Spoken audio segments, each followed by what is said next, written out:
Hi everyone, it's Sue Plumb here to share a scrapbook process video with you. Today's layout that I am sharing is actually part of the Kitaholic Kits ANZAC Day cyber crop that is taking place today. Now, the layout that I am creating is for my mixed media challenge that I am hosting for the cyber crop. And you can see my challenge criteria up in the corner there, and it might be a little bit hard to read, so I'll let you know what it says. The first criteria of my challenge is to use acrylic paint. The second criteria for my challenge is to include stamping. And the third criteria for my challenge is to include splatters. So you can see that I've gathered together some materials there that I am hoping to use on my page. Not necessarily that I will use everything, but I thought I'd gather some supplies together to start and see where this page took me. Now, the photo that I am actually documenting is a photo that was taken at my retreat on the Sunshine Coast with the girls that were seated at my table there, and it was taken on our theme night, which is always great fun to get people dressed up. So I'm going to get stuck into the page here. So I started my background with just a sheet of 300 GSM white cardstock and pulled out my acrylic paints. Now, I wasn't exactly sure how the background for this was going to go or what I was going to do. I was just winging it basically. So I started off with that dusky pink acrylic paint from Kaisercraft, and I've got my Kmart silicone spatula there.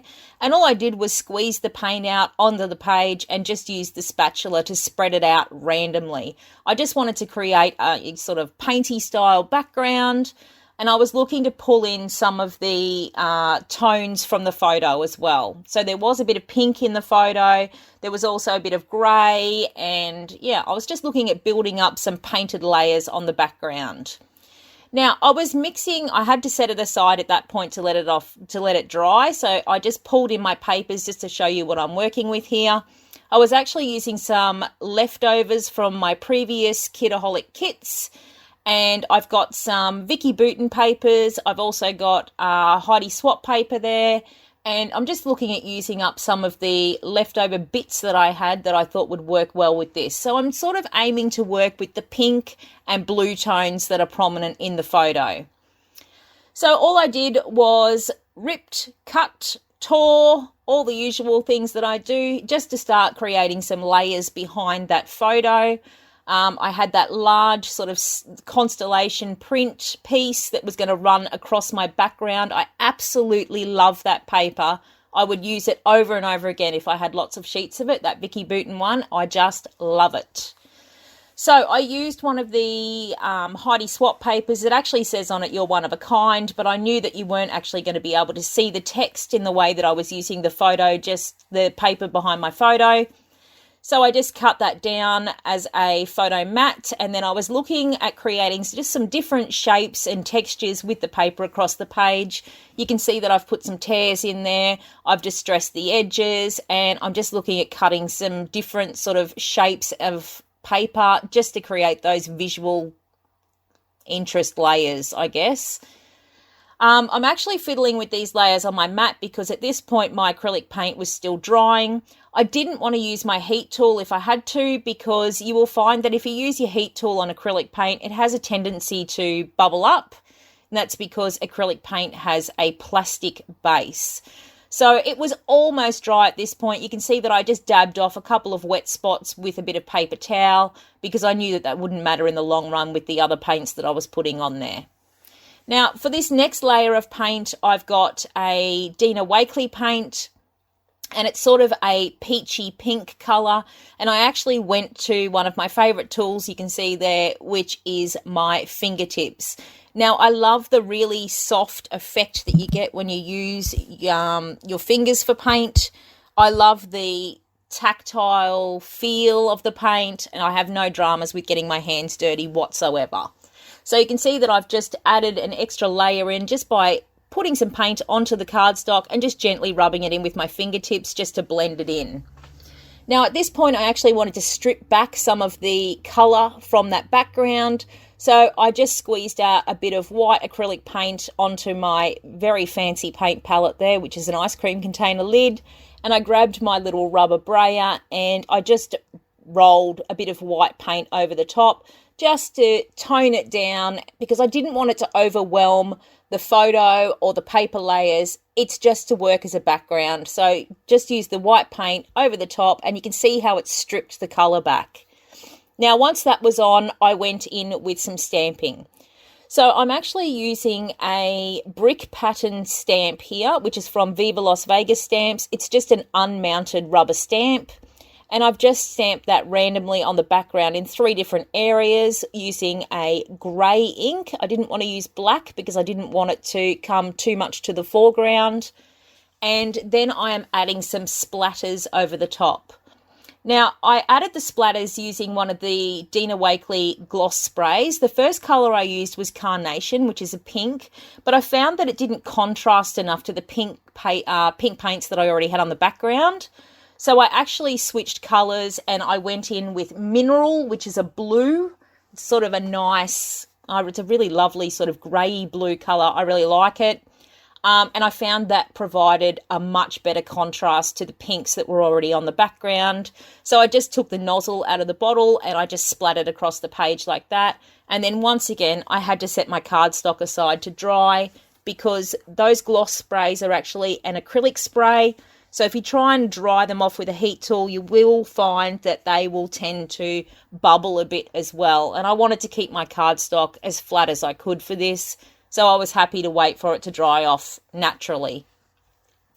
So with my background set aside to dry, I then turned my attention back to those pattern papers, and I decided to get all the layers together, and I just secured them with staples, just so that I had all of the pieces together. I could move them about as one piece and then plop it straight down onto my page.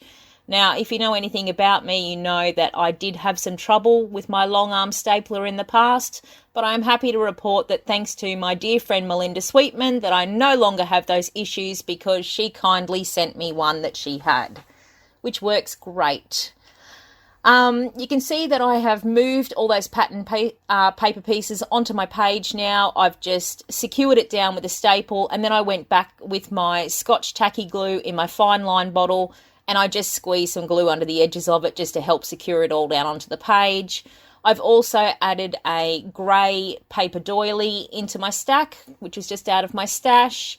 And now I'm adding texture to my page with some frayed gauze. Now, if you're interested in learning about the type of gauze I use on my page, I've just recently uploaded a little product focus video that only goes for a couple of minutes, where I give you a look at the gauze that I order and what it looks like coming out of the pack and all the details about it. So I'm just getting all of those layers down on the page. I've stuck my photo down on top using my Helmer 450 glue. As I've said in previous videos, please make sure you use a liquid adhesive over the top of your gauze. Your photo will not stick down with tape over the top. They tend to let go over time. You need a liquid adhesive just to penetrate the fibres. So what I've actually done here is I went off camera. I had a little journaling card from one of the Vicky Booten cut apart sheets. I just went and typed my journaling on that with my typewriter.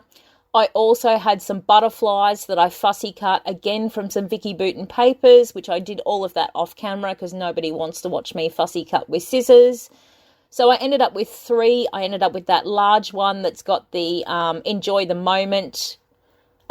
every moment, across the top of it. So I've stuck the larger one at the top. I've stuck the medium-sized one on the left-hand side there, and then the small one just at the bottom of my journal card. And you can see that they form that visual triangle around the majority of my photo. Now I'm going in with some embellishments. I had leftover Heidi Swap stickers. I had leftover Vicky Booten stickers, which both came from previous kits, because I was trying to stick with kit contents as much as possible for this video. If you are interested in playing along with this challenge, you can join us in the Kitaholic Kits community group on Facebook. I will put a link below, and there are lots of challenges going up today. You do not need to be a kit subscriber to join in on the fun today. You are more than welcome to come and play along. You don't have to use a Kitaholic Kits kit to play along. You can use whatever you have in your stash. So make sure you pop over, join us, join in with the challenges. There's prizes up for grabs. There'll be lots of chat from the girls going on throughout the day, and we'd love to see you there. So back to my layout. You can see that I have gone in with stickers. Now, I did talk in a recent video about using up stickers and how I always end up with lots of leftover stickers. So you will see that I did go a bit sort of sticker crazy on this layout. I was looking at using up as many of them as I could. So I was using cardstock stickers. I also used up some clear stickers. Clear stickers work really well on mixed media backgrounds. I love the way that you can see through the clear stickers to the layers that are underneath, so that you can still see your paint or your stamping or your splatters or whatever you've got going on there. You can still see through the sticker, and it gives your page just a lot of depth and gives your background extra interest as well. One of the other things that I did do for the stamping portion of my page was I just pulled out one of my roller stamps from my stash. I believe that one is one that I got from Typo here in Australia, and the phrase that I was stamping on my page says, "Wanna join my girl gang," which I thought was quite cool with this group of my scrappy friends. Now, you can see that I'm back with that Heidi Swap sticker book because there are a lot of stickers in that sucker to use up. So I was using some of the floral stickers. There's some that have got palm trees on them. What else was I using up? Yeah, lots of little bits and pieces. And I was just sticking them wherever I could just to fill up space. And as I said, start using them up. I really, really want to bust as many stickers as I can. So I'm a bit of a sticker mission at the moment. Besides those stickers, you will see that in the end, I actually add a phrase sticker up above the photo. Although I did use that phrase that says the best time along the top of my photo, and that is my page title. You'll see that I also end up going in, there it is, the clear sticker that says late nights, because retreats are all about late nights. I did have a little bit of indecision where I was going to put this one, but in the end I settled up on that left hand corner. Now, what else do I need to tell you? As I said, a reminder that the criteria for this mixed media challenge from me is to use acrylic paint, stamping, and splatters. They are the 3 criteria you will need to use on your layout, but aside from that, you can use whatever you like. Whatever papers you've got in your stash that you need to use up, whatever project, you don't necessarily need to make a 12 by 12. You might like to make an 8.5 by 11. You might not like to make a pocket page, a traveler's notebook spread. Whatever you want to make is absolutely fine. So make sure you pop over to the link below and join us. And if you haven't already followed my channel and hit that subscribe button, please do. Thanks for watching. Bye.